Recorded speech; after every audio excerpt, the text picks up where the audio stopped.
10 సంవత్సరాలు ఏం చేసిరో చెప్పండి. ఫస్ట్ ఏం చేసిర్రు చెప్పండి. ఎన్ని ఉద్యోగాలు ఇచ్చిర్రు? తెలంగాణ ఉద్యమం 10 ఏళ్ళు జరిగింది. 10 ఏళ్ల ఉద్యమం అంతా ఉద్యోగాల కోసమే. మరి మీరు అధికారంలోకి వచ్చి 10 ఏళ్లలో ఎన్ని ఉద్యోగాలు ఇచ్చిర్రు అధ్యక్ష? 2.5 ఏళ్ళు అయ్యాక ఇంకా మీ కథ, మీ బడ్జెట్, మీ లెక్కలు అని చెప్పుకుంటా ఇంకా ఎంతకాలం గడుపుతారు అధ్యక్ష? ఇప్పుడు చర్చ జరుగుతున్నది బట్టి గారు ప్రవేశపెట్టిన బడ్జెట్ మీద. డెఫినెట్గా దాని మీద మాట్లాడతాం కదా అధ్యక్ష. మీరు మా బడ్జెట్ మీద మాట్లాడదామంటే పెట్టండి. మా బడ్జెట్ అప్పుడు మేము పెట్టినాము, మీరు మాట్లాడినరు, బడ్జెట్ పాస్ అయింది, ఓటింగ్ జరిగింది, దాని మీద ప్రజలు తీర్పు ఇచ్చిండ్రు. నవ్వు మీరు చెప్పింది కదా మేము ఇన్ని చేస్తాం అన్ని చేస్తామని చెప్పినప్పుడు ప్రధాన ప్రతిపక్షంగా ప్రజల గొంతుకై ప్రజల పక్షాన ప్రశ్నించడం మా బాధ్యత అధ్యక్ష.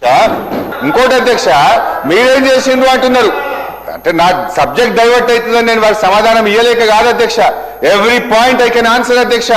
ఆనాడు బీఆర్ఎస్ ప్రభుత్వం 1,62,000 ప్రభుత్వ ఉద్యోగాలు ఇచ్చింది.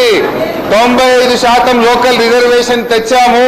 రాష్ట్రపతి ఉత్తర్వులను సవరించాము.